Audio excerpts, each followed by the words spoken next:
अपने भक्त के जीवन के रास्ते को मैं संकीर्ण और कठिन नहीं बनाता, उसे बढ़ते हुए रुकने नहीं देता।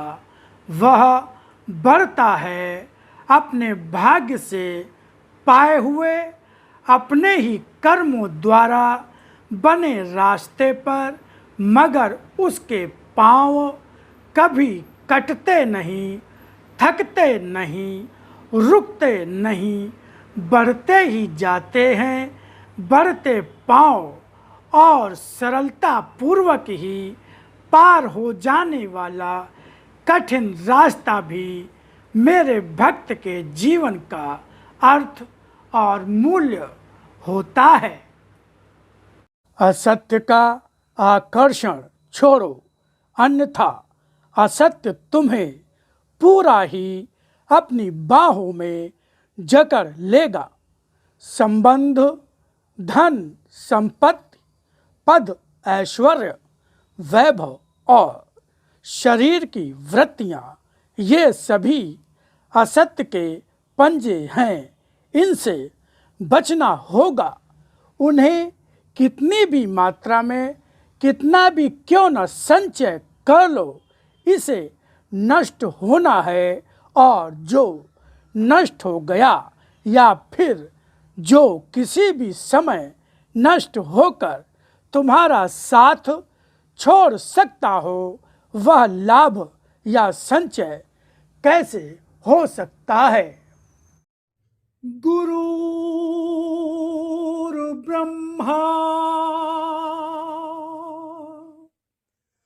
गुरुर्विष्णु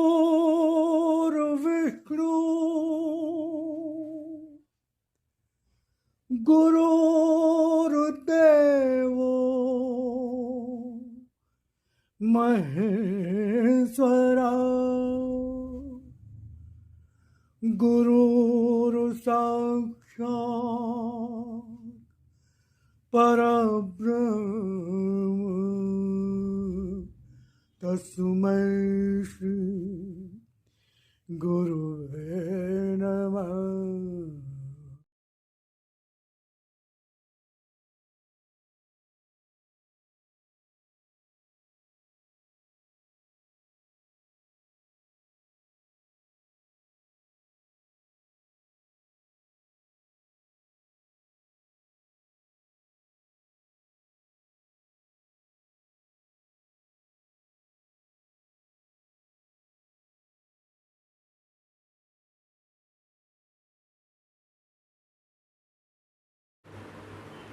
मैं आस्था को ही भक्त की भक्ति मानता हूँ। आस्था जब होती है, मनुष्य को अन्य कुछ भी मांगने की आवश्यकता होती ही नहीं। वह तो मुझे पाकर ही मेरी कृपा और आशीर्वाद पाने के संतोष से संतुष्ट हो जाता है। त्याग जब भी तन, मन, धन, श्रम या समय का किया जाता है, वह मन के उस कोने को छोड़ देता है मेरे लिए, जो उसने अपने अधिकार में रखा होता है। त्याग वृत्तियों का करना भी आवश्यक होता है, क्योंकि वृत्तियों के रूप में मन का स्थान वृत्तियों की भीड़ के अधिकार में होता है। इसलिए वह बड़ी मुश्किल से ही खाली हो पाता है। इन्हीं वृत्तियों को मन में बिठाने के स्थान पर मन के बाहर उन चौकीदारों की भांति नियुक्त कर दो, जो मन में किसी भी ऐसी संपत्ति और भाव का प्रवेश न होने दें जो निषिद्ध हो। ये वृत्तियां चोरों की भांति तुम्हारे मन के बाहर से धीरे धीरे तुम्हारे अंदर आयु और समय के साथ प्रवेश कर जाती हैं, जिनके प्रवेश की आहट भी तुम्हें नहीं मिलती। ये वृत्तियां तुम्हारे उन साधनों और संबंधों के साथ आती हैं, कभी कभी उनके ही वश भी आती हैं जो तुम्हें अपने जैसे लगते हैं। उनके माध्यम से आना आसान भी इसीलिए होता है क्योंकि वे तुम्हें अपने आत्मीय की भांति लगते हैं। जिसमें सत्य न हो उसे त्याग दो। तब उन वृत्तियों का मन में चोरों की भांति प्रवेश करके मन पर अधिकार करके बैठ जाना आसान नहीं होगा। तुम्हारी आयु जो समय से बंधी हुई है, यह भी असत्य है। यह शरीर जो तुम्हें अपने मैं के अस्तित्व का हर क्षण आभास देता रहता है, यह भी असत्य है।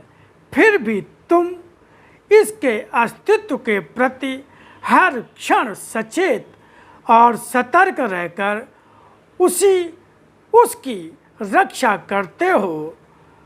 लोभ कभी संपत्ति का करते हो, कभी अन्य वस्तुओं का करते हो। ये सभी तो असत्य हैं। इनमें से कुछ भी तुम्हारे साथ नहीं ठहरेगा, मगर तुम्हें अपने से बांधकर तुम्हारी हानि करेगा।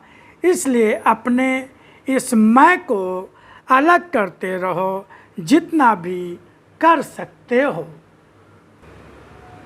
जीवन में परिस्थितियों का मूल्य मत आंको, क्योंकि जिन्हें तुम व्यर्थ या हानि करने वाली मानते हो वे क्या हैं, इन्हें समझ पाना तुम्हें आसान नहीं होगा। परिस्थितियों का रूप, कारण, मूल्य और परिणाम क्या है, यह जब भी सोचोगे उसे सोचने वाला भी तुम्हारा अपना मैं होगा। और मैं का किया निर्णय कभी ठीक नहीं होता। निर्णय मेरे अधीन रहने दो। हर परिस्थिति मेरे भक्त के जीवन में जब आती है वह अमूल्य होती है। उस मूल्य को जब पाओगे वह मूल्य नहीं, मेरी कृपा, संरक्षण और आशीर्वाद के दर्शन का रूप होगा। उस मूल्य को जब पाओगे वह मात्र मूल्य नहीं, मेरी कृपा, संरक्षण और आशीर्वाद के दर्शन का रूप होगा। अपने भक्त के जीवन के रास्ते को मैं संकीर्ण और कठिन नहीं बनाता, उसे बढ़ते हुए रुकने नहीं देता। वह बढ़ता है अपने भाग्य से पाए हुए, अपने ही कर्मों द्वारा बने रास्ते पर, मगर उसके पांव कभी कटते नहीं, थकते नहीं, रुकते नहीं, बढ़ते ही जाते हैं। बढ़ते पांव और सरलतापूर्वक ही पार हो जाने वाला कठिन रास्ता भी मेरे भक्त के जीवन का अर्थ और मूल्य होता है।